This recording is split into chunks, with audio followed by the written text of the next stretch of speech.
And welcome to the SpartanMag.com VCast. Jim Comparoni, Paul Konyndyk. Breslin Center, Michigan State defeated Monmouth 81-57. Season opener, Michigan State 1-0 instead of 0-1 like they were last year.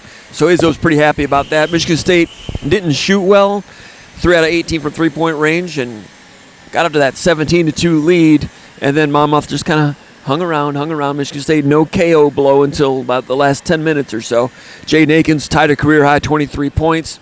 Like Izzo said, there's a lot of some good in there, and there was some scrappy leakiness here and there, but I thought Michigan State in the first few minutes played hard on defense, boxed out hard on the boards, ran hard. So I thought there was some good, aggressive, energetic motor scrappiness to Michigan State to begin with, but then the shooting wasn't that great, and then the free throws they were missing. Meanwhile, Monmouth was like 10 of 10 free throw line first half. Hung around, which was good. It made it competitive. They had to play a full 40 minutes rather than being up 50-20 at halftime and just coasting. So Michigan State, in spurts, I thought was pretty good. Akins did some good things. We'll talk more about that, but your initial thoughts on this? I mean, to me, this is what you want in an opening game.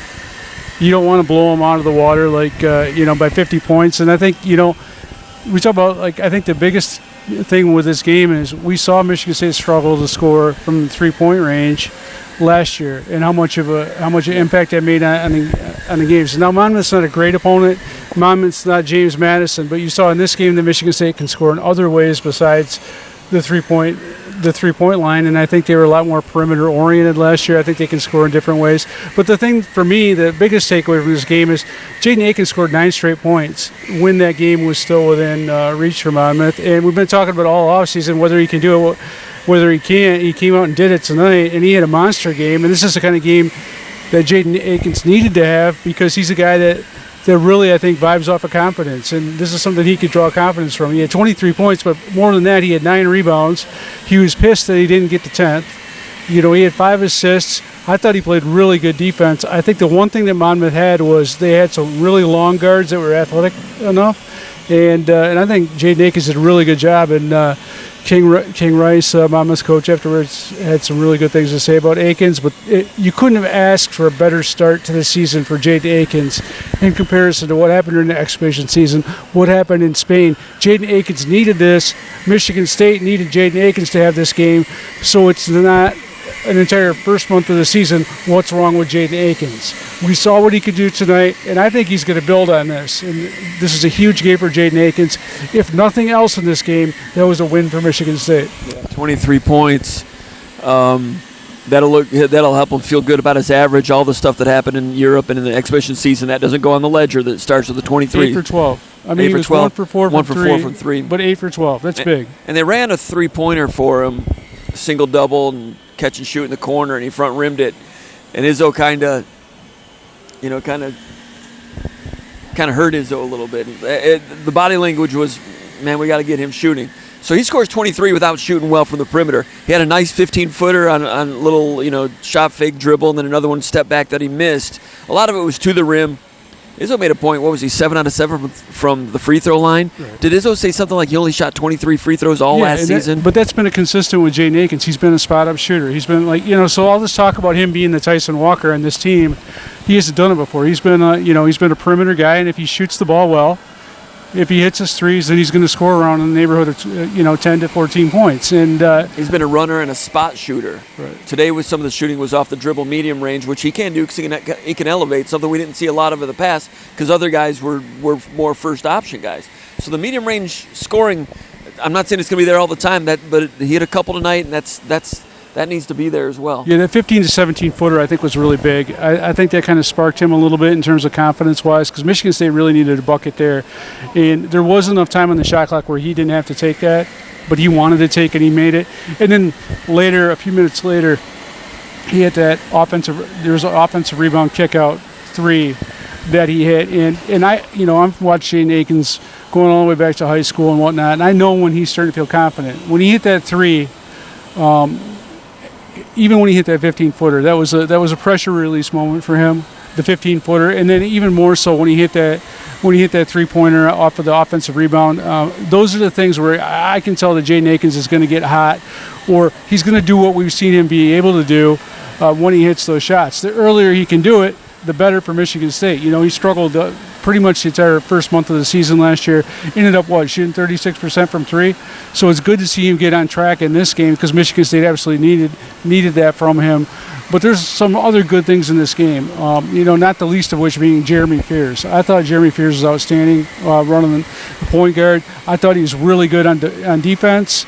And I thought, he should have had 10 assists in this game. If anybody would have shot, a decent percentage, he would have had 10 assists. But Jeremy Fears, I thought, was really good. Jase Richardson was really good.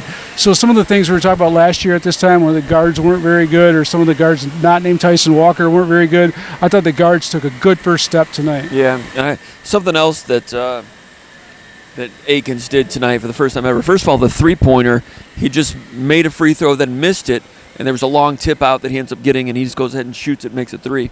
The freedom he has just to know that he can just go ahead and shoot that and not look to the bench and get something else set up.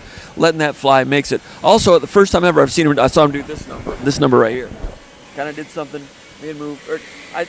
It was like an inbound play or something, and he used his dribble, gave it to Cooper or somebody, and then did this. Give me the ball back. Right. Then he went to work. First time he's ever really, you don't have to defer to Walker and those other people. Gave it up, wanted it right back, gets it back, and go back to work. Shot clock was coming down, wanted to call someone out for a ball screen. So he's never really been a quarterback like that. I'm not saying he's going to be great at that, but you can see him kind of breaking some ice in that direction. But you're right, what he's been has been a runner and a shooter, a spot shooter. Now off the dribble, that's coming together. Maybe they're happy that he scored these points, but the spot shooting still needs to be there for this team. Absolutely. And for him. Yeah, and one of the things I think can help some of the and let's not mince words. The looks that Michigan State got and the looks that Michigan State missed were really, really good looks. And it wasn't just Jaden Akins missing shots. Frankie Fiddler had some really, really good looks, and he missed those. And he missed those. Xavier Booker had great looks, and he missed those. So it's not just on Michigan State's guards. Everybody missed shots tonight. And there were some disappointments. I mean, some of these shots were just wide. I mean, as wide open as you can get. Booker missed a lot of wide open shots. One of the things that I'm concerned about once Michigan State gets into some games against really good opponents or teams that play with some more physicality is whether Michigan State has some of the screening it needs for Akins to get that ball back when a guy like Cooper or Kohler isn't on the floor. There's still a lot of different moving parts on this team, but I really think that I think Booker's going to hit a decent percentage from three.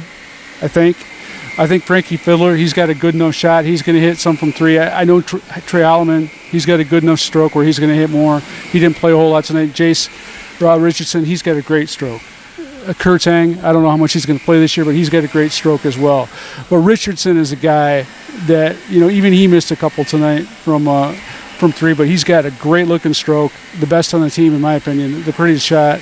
And I think there are going to be some guys that are able to shoot this year. And I also think they're going to be able to score in different ways. And the fact that they can score in different ways is going to open up some different types of three-point looks than we've seen in the past. We're going to see more. We saw a lot of inside-out opportunities that were missed. And I guess that's a real disappointment because those are the easiest shots to make. Yeah, for a long time, their only three-pointer Michigan State had was Jackson Kohler on a transition trailing at the top of the key, which is something they could use from big man. Haven't had that since Hauser. It's only been 2 years. I'm not saying he's going to shoot like him, but that's something Kohler needs for his game, and this team could use that. The guys you mentioned as shooters, Fiddler, he's like, 35% from three last year. That's pretty good. Booker. His career's 40. What's that? He's closer to 40 for his career in college. Yeah. Last year was a little bit different because he was the only guy. Yeah, we'll see. Those guys you mentioned, Booker, Fiddler. Who else did you mention? Richardson, nice shot, like you said. I think Trey Holloman is a guy that last year. Those to me, those guys are all streak shooters. I agree to some extent. And I don't know if they're reliable guys. That's what they're building toward. That's what they need to be. And Izzo said tonight, he said, "Trust me, we're a better shooting team than we showed tonight." So Izzo's confident in it that the team as a whole can shoot better than they did tonight. But Richardson, going back to what we saw in Europe and the 2 exhibition games, I've never seen him do anything wrong. Yeah. Like tonight, there was one time when he bit on a shot fake. The dude went around him, hit a medium range shot. Other than that, the kids, I've never seen him do anything wrong. And last fall, after he committed, I think it was last fall, they played one of those television games against Montverde or somebody like that, Christopher Columbus High School. And he had committed, and he was like number 45 in the country or whatever. But you and I both were like, man, Richardson was outstanding in that game. Talking about a high school, nationally televised ESPN game. He didn't came in with a nice amount of hype, but underrated, I thought. I think he's showing it now. I mean, the kid is a freshman ready to play. Number 35 player in the country in the on-3 industry rankings. Is that what he ended up? Consensus top 10 player in Florida. He's a Jordan Brand All-American, but last year, at the beginning of last season, his senior season, he was like 45 or 50, wasn't he? Right, and it depends on who you talk to. ESPN, he probably still is that. And he wasn't playing point guard because they had the Boozer kid. He played. And then when Boozer sat, he ran the point and did it really well. So I wanted to get back to that because I think one of the things about Jase Richardson, he has played at the highest level in terms of high school competition for 4 years. Before Columbus, he was at Bishop Gorman. That's a great program. So he has 4 years of playing in that, that elite level ball. But the ability to seamlessly flow between playing shooting guard and point guard is something that's really, really rare. I think Trey Holloman can do it, but it took him a year and a half in this program to be able to do it. Richardson came in able to do that, and always under control. I told you I like his shot, but I like when he turns on some of the jets and the athleticism and attacks. He's got a good mid-range game. He does a nice job adjusting speed with the dribbles. He does not get out of control. He's always he's got a fast brain. You can see his basketball IQ. Just such a luxury to have in a sport where there really aren't a lot of freshmen making huge impacts in today's college game. But he's a guy that is well beyond what a freshman should be. Probably one of the most polished first-year players I could remember, especially when you look at a guy that can come in and play point guard at Michigan State. Not an easy thing to do. Yeah. Trey Holloman gets in foul trouble tonight. They put him out there with Fears, ran the point a little bit, no problem. Right. Wow. So Richardson and Kurtang came out, hit some shots late. He can play, man. He's 11th man. The Kurtang thing I was looking at, I did a story this morning on the freshman. I forgot that he shot 48% from three-point range, Kurtang, and was the MVP of the Adidas circuit. During his summer, his final grassroots season. His high school coach, Vin Pastore, is raving about what an elite scorer Kurtang is. He's physically strong. But the thing that he needs to do is and he'll tell you this, he needs to get better at defense. But Michigan State's got pieces. Tonight it was interesting because I think we saw a little bit how maybe some of those pieces fit better together. I don't know. It was pretty good. Now they the pieces fit pretty good together in some ways, but it's interesting that Michigan State, had the starting five and then subbed in a completely different five. Because that next five, you're bringing in Kohler and Cooper and Richardson and Holloman, and maybe I think Akins stayed out there with those four. But at some point, does Tang end up being they sub in a complete five with not much drop off at any position? Now, if you do that, maybe you could say, well, maybe the starters aren't actually that great if the second stringers are not that far behind them. I think Kohler is a first-string center. He's just coming off the bench.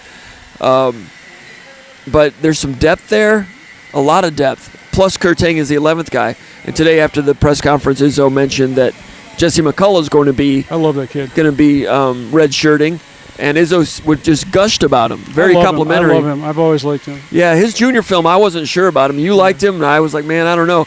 But then you see him at practice this year, and last year he made some progress. And in the practices this year, man, he goes in there and makes things happen. And like Izzo said, he's not redshirting because he can't play. He's redshirting because he can, meaning someday there will be some residuals about that. And Izzo's excited about McCullough as a kid. He's excited about McCullough's parents. And to quote Izzo, he said, I ain't afraid about that kid leaving. Izzo thinks he's got a long-term bloomer there. And Izzo's excited to put that year in the bank to get it back later. I'm telling you, he's got some rare skills that some guys don't have. Like, his biggest thing is he's got to get stronger. And I've already seen him in the last, 2 months in the weight room. He's getting stronger. But he can hit that jump hook with either hand. Not a lot of guys can do that. He plays really good ball screen defense for his age, and he talks. If you go back and watch his high school film, he's constantly talking.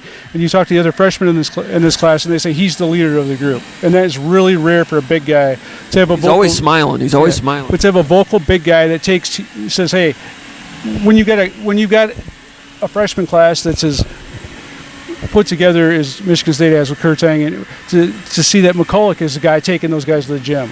Hey, we got to go shoot. We got to go do this. We got to do that. That is rare for a big guy to be that vocal leader, and I think Michigan State's got something special there long term. And Izzo likes these freshmen, the personalities. Richardson, McCulloch.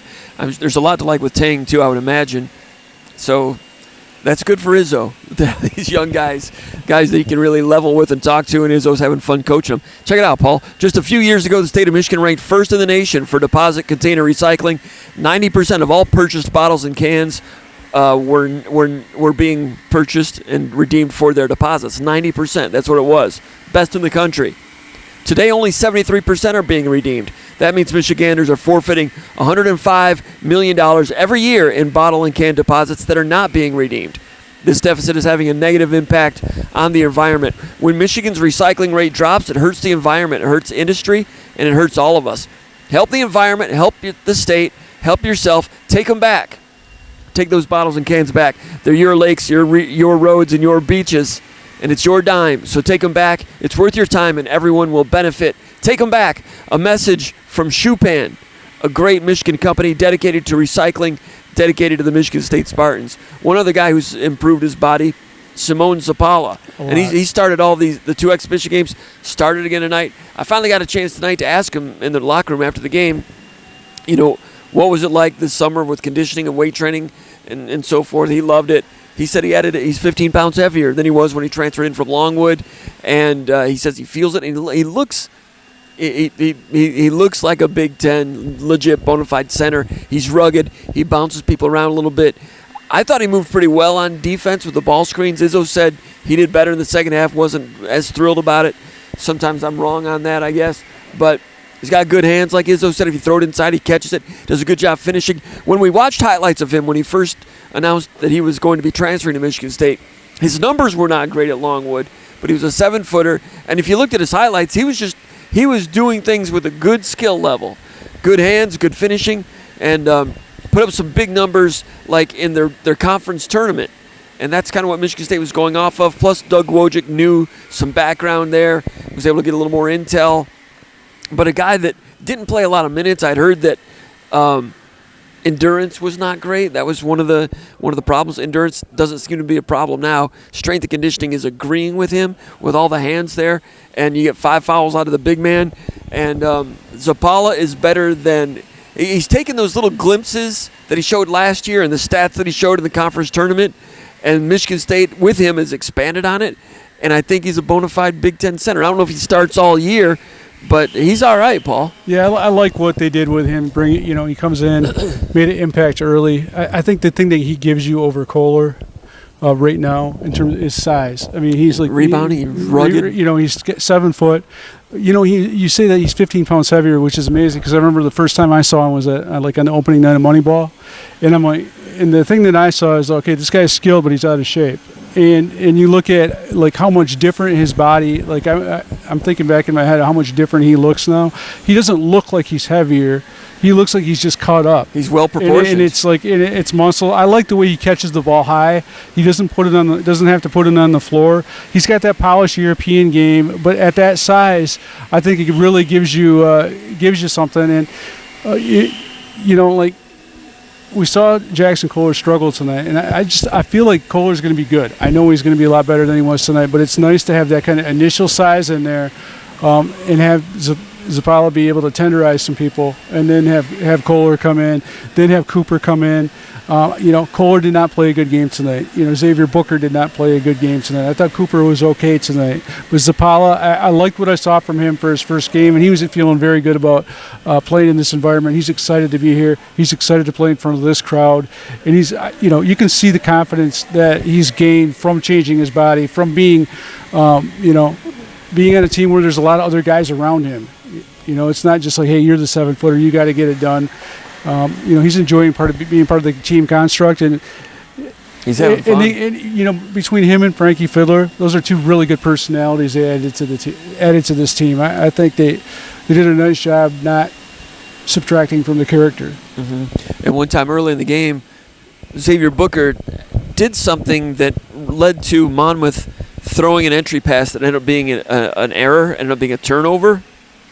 And Izzo shouted out to Booker, hey, great job. So Izzo's trying to, like, give him some attaboys and that type of thing. To do something in terms of defensive positioning that ended up being a positive, Izzo wanted to give him some positive reinforcement. But with him, it's few and far between in terms of commanding his space and doing the right things. And if he misses some shots, you know. Yeah. And there was one time when he drove in and, you know, he just got a little out of control on some things. But he's starting, and that's still part of a training wheels thing. You know, like Izzo keeps saying, Kohler's been my best player. So Izzo kind of has to keep people happy, right? You know, and say the right things and these type of things. So Zapala's starting. Booker's starting with him. Once we see Michigan State in a close game, who's finishing? That's going to be interesting. Today, for the second straight game, Michigan State went to a smaller lineup to pull away with Konyndyk at the 4.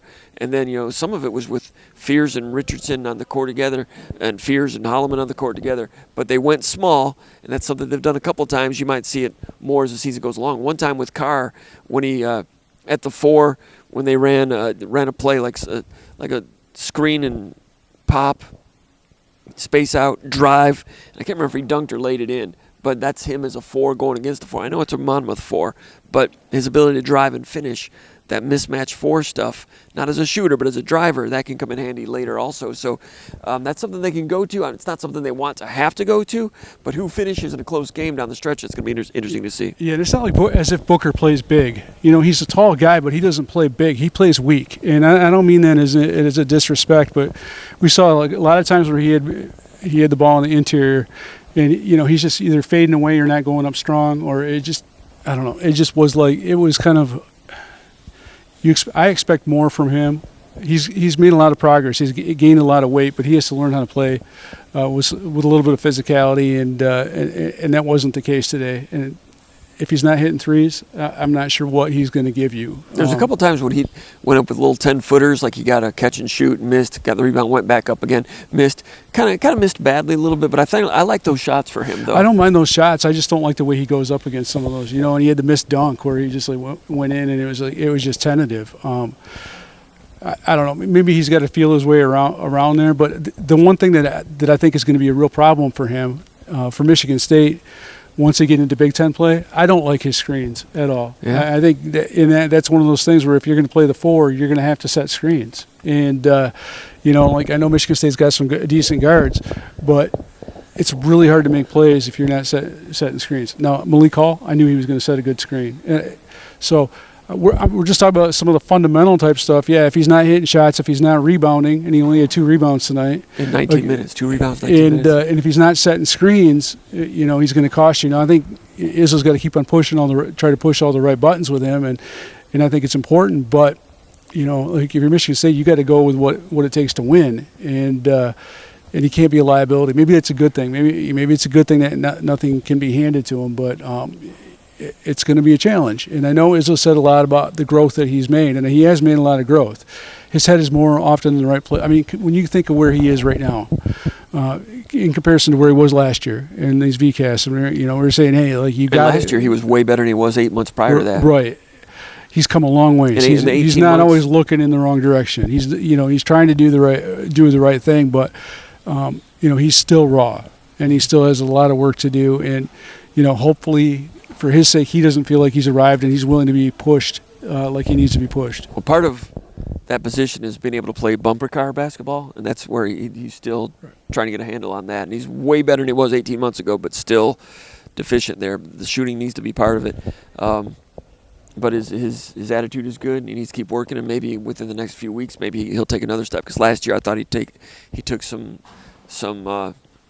real improved steps. A lot of fans wanted him in the game more, but they didn't really they didn't understand the deficiencies. In my opinion, I don't mean to talk down to anybody, but if you're practice a lot, you'd see it in some of the games. But some of those are better than they used to be, and they need him to continue to come along. I wanted to ask you one thing, because I think this is going to be important for Konyndyk. You know, he's obviously a tremendous athlete.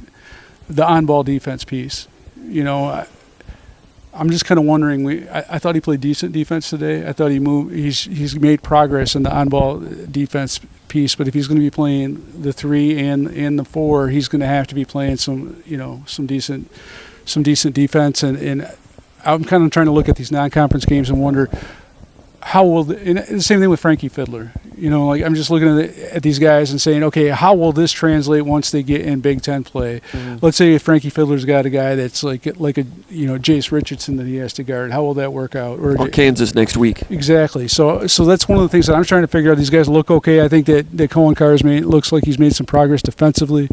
Frankie Fiddler, I think he's trying, and I think he there's going to be some times where he struggles. I think that these are pretty athletic guards tonight, so I think that was a good test for him.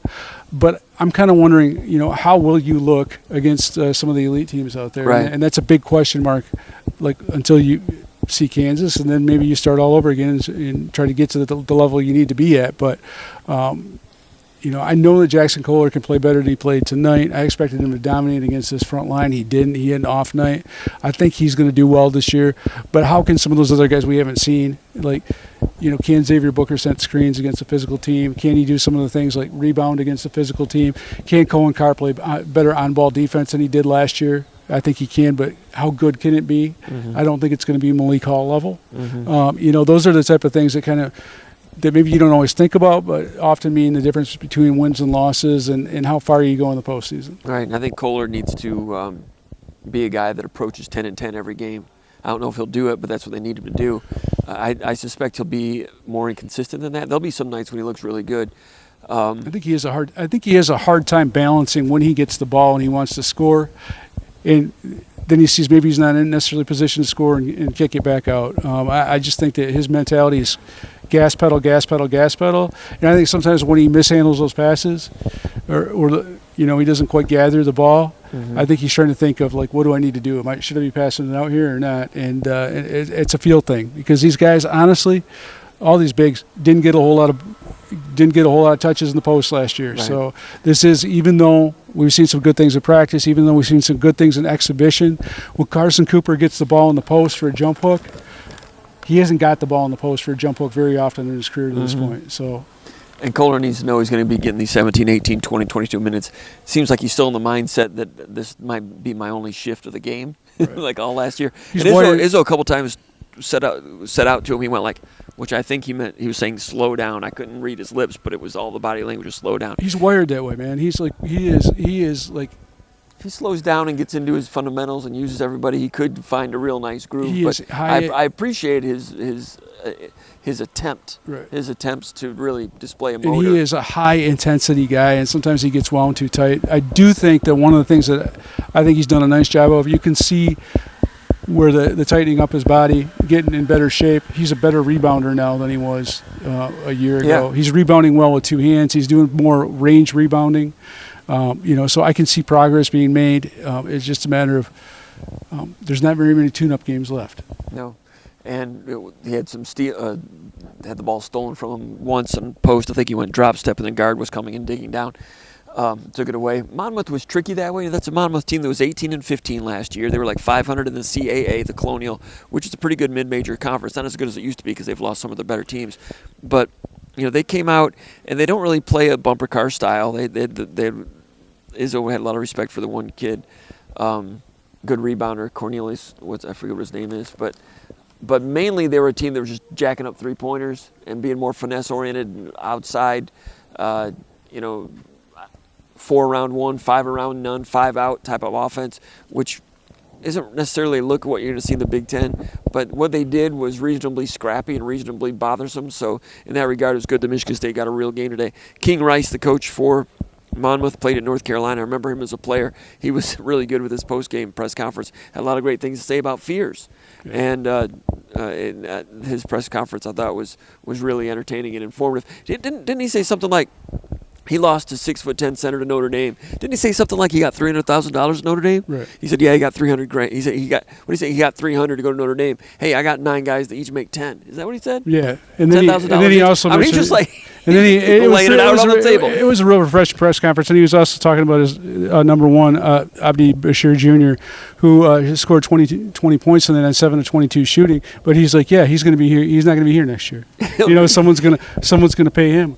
to go somewhere. So I thought it was. And he said it might even be this place with the way he played tonight, which is probably not going to happen. But I mean, just laying it on the table, saying this is the way college basketball is.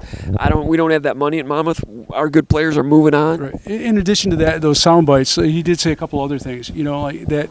The stuff he said about Akins, I think, was really informative. He felt like Akins was way more athletic than he thought he looked on film. Like they wanted to trap him, and they were unable to trap him. And they were surprised at how quickly he got down the floor as far as running those lanes. They thought he was much more athletic than he showed, tougher, and they really liked some of the things he did. King Rice played point guard, so obviously he was looking at Jeremy Fears. He was very complimentary of Jeremy Fears, the way Fears warms up, the way he warms up trying to pass, and I think part of that was a message to his team. Some of those things. This is a real point guard. This is how he does it. And Jeremy Fears is really impressive tonight, in my opinion. But one of the other things that King Rice said that maybe got overlooked a little bit was he was talking about they wanted to run a lot more plays than they did. But Michigan State defensively didn't allow them, bumping cutters. He mentioned that Michigan State was physical with the cutters, throw the timing off. So a lot of the things that they wanted to do, they couldn't do, and it ended up being grab-ass basketball as a result. Okay, all right. So credit to Michigan State for playing hard because they did play some defense. Then when number one for them got hot a little bit, you saw Fears. They were playing some denial defense on him, spending a lot of energy to deny him the ball. And then Holloman came in and he did it, or they'd switch and Akins would do it. So Michigan State ratcheted up the defense. They came out, and it's not a situation where Michigan State was just going through the motions and playing a bye game. Monmouth calls it a bye game, meaning that they get paid. You buy an opponent. Michigan State played hard, respected the opponent. Didn't shoot real well, but overall it was a pretty good exercise. I had fun. Paul, did you have fun? I did. I had a good time, man. I had some M&Ms, had a good time. Saw some people I know, some subscribers. Good to see those people. Anything else, Paul? For Paul Konyndyk, my name is Jim Comparoni. I've been watching the VCast from East Lansing, from the Breslin Center with the Spartans for SpartanMag.com.